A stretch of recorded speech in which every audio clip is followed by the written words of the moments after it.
Bulletin का आगाज करेंगे। हुकूमती इत्तेहादी जमातों की बड़ी कामयाबी, पार्लिमानी इत्तेहाद का तारीखी मुजाहरा। वज़ीर-ए-आज़म शहबाज शरीफ ने कौमी असम्बली से एतमाद का वोट हासिल कर लिया। वज़ीर-ए-आज़म पर 180 अरकान असम्बली ने एतमाद का इजहार किया। शहबाज शरीफ 174 वोट लेकर वज़ीर-ए-आज़म मुंतखब हुए थे। एतमाद के वोट में 180 अराकीन ने वज़ीर-ए-आज़म शहबाज शरीफ की हिमायत की। अब्दुल कादिर मंदोखेल, अली मूसा गिलानी और अब्दुल रहीम बलोच समेत 6 वोटों का इजाफा हुआ। पीटीआई से मुज़ाकरात का सिर्फ 1 पॉइंट एजेंडा होगा, मुल्क में एक दिन और शफाफ इंतखाबात। वज़ीर-ए-आज़म शहबाज शरीफ कहते हैं, हम सोटी हिलाने वाले नहीं, बातचीत करते हैं। 3 रुकनी बेंच का फैसला नहीं, 4-3 का फैसला मानते हैं। कौमी असम्बली से एतमाद का वोट लेने के बाद अपने खिताब में वज़ीर-ए-आज़म का कहना था कि पार्लियामान के तक़द्दुस को चैलेंज करना इंसाफ नहीं, सीना जोरी है। पंजाब में पहले इलेक्शन हुआ तो पैगाम जाएगा कि बड़ा सूबा इस्तेहसाल कर रहा है। एतमाद के वोट में पीटीआई अराकीन के वोट शुमार करने के मामले पर राजा रियाज ने फव्वाद चौधरी को झूठा करार दे दिया। 24 न्यूज़ से गुफ्तगू करते हुए राजा रियाज का कहना था कि हमने एतमाद के वोट में हिस्सा नहीं लिया। फव्वाद चौधरी झूठ बोल रहे हैं, हमने कभी भी हुकूमत को वोट नहीं दिया, हम अपनी सीटों पर बैठे रहे। अराकीन थे ये, उन्होंने वोटिंग दी है, उनके तो काउंट झूठ बोल रहे हैं, हमेशा झूठ बोलते हैं। हमने आज तक कभी भी वोट नहीं डाला और ना आज वोट डाला है। तो वो आपके हवाले से कह रहे थे कि आपके जो अराकीन है, बाकी साथी हैं, उन्होंने वोट डाला इसलिए इनको एतमाद का वोट मिला है। नहीं, किसी ने हमारे आदमी ने वोट नहीं डाला, हम सब लोग अपनी सीटों पर बैठे रहे। मीडिया गवाह है इसका। ठीक है, थैंक यू। पीटीआई से मुज़ाकरात क्यों हों? मौलाना फजलुर रहमान ने पीटीआई से मुज़ाकरात की मुखालफत कर दी। कहा, इंतखाबात कराना इलेक्शन कमीशन का काम है। मौलाना फजलुर रहमान ने मरदमशुमारी पर भी तहफ़्फ़ुज़ात का इजहार कर दिया। मुतालबा किया कि डिजिटल मरदमशुमारी की तहकीकात के लिए कमीशन तश्कील दिया जाए। इसकी बुनियाद क्या है? ज़ाहिर है इसको जो भी आप उन्वान दें, लेकिन बहरहाल सुप्रीम कोर्ट सियासी जमातों को मजबूर कर रही थी, आप लोग बातचीत करें। लेकिन ये कहकर कि जी मुज़ाकरात से हमारा कोई ताल्लुक नहीं, मुज़ाकरात से हमारा कोई वास्ता नहीं, आज क्यों कहा जा रहा है? समझते हैं कि आप ही की जिद थी, लेकिन फिर भी एक तरफ आप लोग सियासतदान आपस में बात करें, आप आपस में तय करें। ये इलेक्शन कमीशन का मामला है। हाँ, इलेक्शन कमीशन बाज़ औक़ात इलेक्शन के बारे में मुशावरत के लिए सियासी जमातों को बुला लेती है, तो उसका इख्तियार है। और हमारा मौक़िफ़ यही है कि ये इलेक्शन कमीशन का मामला है और इलेक्शन कमीशन ही इस मामले को अपने पूरे इख्तियारात को इस्तेमाल करते हुए आगे जाए। इस तरह की तरीक़ाकार के साथ मरदमशुमारी जो है वो मजमूई तौर पर भी पाकिस्तान में 5 साल के बाद हमारी आबादी कम हो। ये जो डिजिटल सिस्टम के तहत मरदमशुमारी की गई है, आम आदमी देहातों में, दूर दराज के इलाकों में डिजिटल को नहीं जानते, तो इस पर फौरी तौर पर तहकीकाती कमीशन कायम। वफाकी वज़ीर जावेद लतीफ़ की भी तहरीक इंसाफ से मुज़ाकरात की मुखालफत। कौमी असम्बली में सवाल उठाया कि इमरान खान से मुज़ाकरात क्यों किए जा रहे हैं। कहा कि पीटीआई के सरेआम माफ़ी मांगने तक मुज़ाकरात नहीं होने चाहिए। कोई मुज़ाकरात की ज़रूरत नहीं। और मैं अपनी जमात से बतौर एहतजाज ये बात करूंगा कि इमरान खान से किसी तौर पर भी मुज़ाकरात नहीं होने चाहिए। वो वजह ये है, जब तक इस हाउस में वो माफी ना मांगे, जो गालियां देता था इस हाउस को, इस पार्लियामान को, इस आइन को नहीं मानता था, इन अदारों को नहीं मानता था, दहशतगर्द हम उसको कहते थे, फितना हम उसको कहते थे। आज क्या वो पाक साफ हो गया है? ये सारी चीजों की उसको पहले माफी मांगना होगी, उसके एतबार। पीटीआई असम्बलियां तहलील करने का मुतालबा कर रही है। सहाफ़ी का नवाज शरीफ से सवाल, पीटीआई के मुतालबे का कोई सर पाँव नहीं होता। मियां नवाज शरीफ का जवाब, कहते हैं पीटीआई के मुतालबात 20 साल से सबके सामने हैं। सरज़मीन मुक़द्दस में पाकिस्तान की सलामती के लिए दुआएं की। बहुत शुक्र है, मैंने अपने घर बुलाया, नबी पाक सल्लल्लाहु अलैहि वसल्लम के घर बुलाया, तो उनके सदके, नबी पाक सल्लल्लाहु अलैहि वसल्लम के सदके मदीना मुनव्वरा की हाज़िरी हो गई, मक्का मुकर्रमा की भी हाज़िरी हो गई। काफ़ी अर्से के बाद हुई, लेकिन अल्हम्दुलिल्लाह पाकिस्तान की सलामती के लिए तो दैट गोज़ विदाउट सेइंग। अल्हम्दुलिल्लाह जी, हर अपना मुहब्बे वतन मांगता है, अल्लाह ताला पाकिस्तान पर रहम करे और हम सब पे भी और आप पे भी रहम करेगी। Thank you. मेरे साथ जुलाई के तक आज डायलॉग्स जो हुए हैं उसमें उन्होंने इजाज़त मांगी है, डिमांड रखी है कि असम्बलियाँ ख़त्म की जाएं। असम्बलियाँ आज डिमांड उनकी है, पीटीआई की तरफ से डायलॉग्स में आई है। मुझे पता गिलानी के पीटीआई क्या डिमांड कर रही है। पीटीआई की डिमांड आपने पिछले 20 सालों से देखी। ना की तकरार खत्म, पीटीआई मुज़ाकरात की मेज़ पर आ गई। पार्लियामेंट हाउस के कमेटी रूम में इलेक्शन के मामले पर बैठक।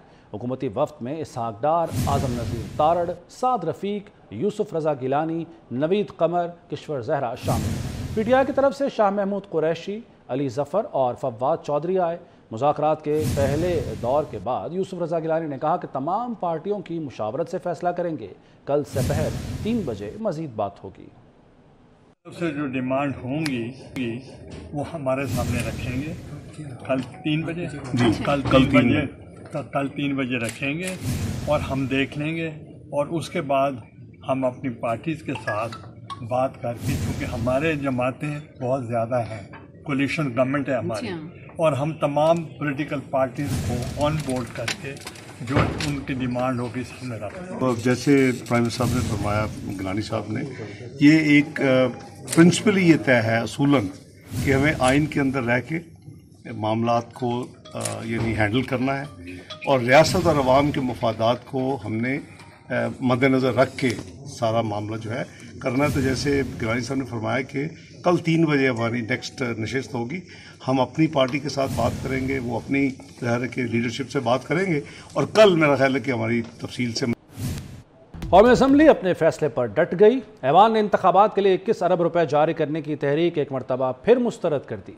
वज़ीर कानून आज़म नज़ीर तारड़ ने तहरीक पेश करते हुए कहा कि सुप्रीम कोर्ट ने एक बार फिर इलेक्शन के लिए 21 अरब रुपए जारी करने का हुक्म दिया है। क्या ये ऐवान हुकूमत को पंजाब और केपी इलेक्शंस के लिए 21 अरब के फंड्स जारी करने के लिए ऐवान में बिल पेश करने की इजाज़त देता है? लेकिन पार्लियामेंट ने तहरीक को कसरत राय से मुस्तरद कर दिया। जी मैं बल्कि आसान ज़ुबान में कर दे तो मेरी ये इस्तदा होगी। मैं ऐवान के सामने रखता हूँ कि अदालत उज़्मा के हुक्म जारिया 19 अप्रैल 2023 की रोशनी में और वफाकी काबीना के किए गए फ़ैसले की रोशनी में, क्या ये ऐवान वफाकी हुकूमत को इजाज़त देता है कि वो 21 अरब रुपए के फ़ंड्स पंजाब और खैबर पख्तूनख्वा की असम्बलियों के इंतखाबात के लिए जारी करने के लिए इस ऐवान में बिल पेश करे? जी। Now I put the motion to the House. The question is that the motion as moved by the Minister for Law and Justice be adopted. All those in favor of this motion may say aye. All those against it may say no. I think the ayes have it, and consequently the motion is rejected. खुदा के वास्ते सब आइन के लिए इकट्ठे हो जाएं। सुप्रीम कोर्ट मुज़ाकरात पर मजबूर नहीं कर सकती। Chief justice Pakistan justice Umar Ata Bandial के बैक वक्त इंतखाबात केस में रिमार्क्स। कहा, कोई हिदायत जारी कर रहे हैं, ना कोई टाइम लाइन दे रहे हैं, कोई वजाहत ना दें, सिर्फ हल बता दें। कौमी मफाद और आइन के तहफ़्फ़ुज़ के लिए इत्तफ़ाक़ चाहते हैं, सिर्फ आइन पर अमल चाहते हैं ताकि तनाज़े का हल निकले। केस की समाअत गैर मुय्यना मुद्दत के लिए मुलतवी कर दी गई।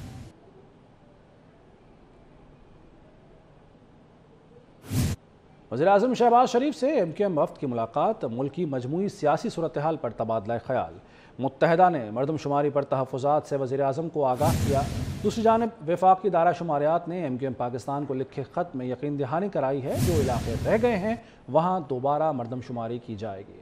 तफसीलात के लिए ये रिपोर्ट। वज़ीर आला सिंध को भी मरदमशुमारी पर तहफ़्फ़ुज़ात। सैयद मुराद अली शाह कहते हैं, मरदमशुमारी पर हमारे तहफ़्फ़ुज़ात अब भी हैं। इंतखाबात के लिए अमन व अमान की सूरत हाल मुनासिब नहीं।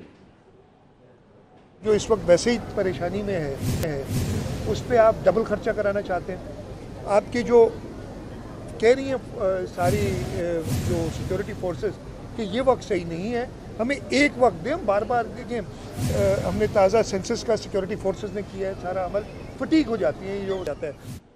वज़ीर-ए-आज़म शहबाज शरीफ का MQM की शिकायत पर एक्शन। मरदमशुमारी को हर तरह से शफाफ बनाने की हिदायत कर दी। वफाकी वज़ीर एहसन इकबाल ने 24 न्यूज़ से खुसूसी गुफ्तगू करते हुए कहा, MQM वफ़द की वज़ीर-ए-आज़म से मुलाकात के बाद मरदमशुमारी पर अहम इजलास तलब कर लिया गया है। एहसन इकबाल ने कहा कि महकमा शुमारियात को भी हिदायत की गई है कि शिकायत को दूर करें। तारीख में तौसी का फैसला भी कल के इजलास में किया जाएगा। वहाँ पर जो गिनती करने वाला अमला है اس کی غفلت نظر آتی ہے کہ انہوں نے ایک ہائی رائز بلڈنگ کی اگر 6 فلورز ہیں تو 2 یا 3 فلورز کو کاؤنٹ کیا ہوگا اور 2-3 وہ چھوڑ گئے ہوں گے. تو لہٰذا اس طرح کے گیپس جہاں پر بھی نمایاں نظر آ رہے ہیں، چونکہ یہ ڈیجیٹل عمل ہے اس سے ان کا اندازہ کرنا بہت آسان ہے، تو وہاں پر ہم ویریفیکیشن کر رہے ہیں. MQM کا مطالبہ ہے کہ کراچی اور حیدرآباد کی جو گروتھ ہے وہ نسبتاً دیہی علاقوں کے مقابلے میں کم ہے. اس حوالے سے بھی جو ڈیٹا سیٹ ہے اس کو ہم ویریفائی کر سکتے ہیں. تو ہم نے صوبائی حکومتوں کو بھی اس میں توجہ دلائی ہے کہ جہاں جہاں کوئی شارٹ کمنگز ہیں وہ ان کو دور کریں. کل اس کے لیے ہم نے تمام کولیشن پارٹیز جو ہمارے پارٹنرز ہیں ان کے لیے خصوصی بریفنگ کا اہتمام کیا ہے تاکہ ان کی فیڈ بیک اور ان کی جو آبزرویشنز ہیں ان کو ایڈریس کیا جا سکے. ٹوبہ ٹیک سنگھ ریلوے اسٹیشن پر قراقرم ایکسپریس کی بوگیاں علیحدہ ہو گئی. قراقرم ایکسپریس لاہور سے کراچی جا رہی تھی. ریلوے کا عملہ بوگیاں جوڑنے میں مصروف ہے، جبکہ ٹریک کلیئر نہ ہونے کے باعث ملت ایکسپریس بھی ریلوے اسٹیشن پر کھڑی ہے. مزید جانیں گے، مبشر حسن نقوی ہمارے ساتھ موجود ہیں. مبشر، آگاہ کیجیے. جی بالکل، ٹوبہ ٹیک سنگھ سے قراقرم ایکسپریس جو ہے جا رہی تھی کراچی سے لاہور کی طرف آ رہی تھی کہ راستے میں ٹوبہ ٹیک سنگھ جو اسٹیشن ہے وہاں پر اس کی جو بوگیاں ہیں وہ علیحدہ ہو گئی. 2 جگہ سے مختلف مقامات پر جو ہے وہ بوگیاں علیحدہ ہوئی، جس پر جو ملت ایکسپریس جو کراچی کی طرف جا رہی تھی وہ بھی اسٹیشن پر رک گئی، جس سے ٹریک کلیئر نہیں ہوا. تاہم ملت ایکسپریس اور جو قراقرم ایکسپریس ہے دونوں میں جو مسافر موجود تھے ان کو انتہائی مشکلات کا سامنا کرنا پڑ رہا ہے. محکمہ ریلوے کا یہ کہنا ہے کہ ان بوگیوں کے پائپ جو ہے وہ ٹوٹ گئے تھے، ان کی مرمت کی جا رہی ہے اور تھوڑی دیر تک یہ دونوں ٹرینیں جو ہیں وہ اپنے سفر کی طرف روانہ ہو جائیں گی. جی ٹھیک ہے مبشر، بہت شکریہ آپ کا.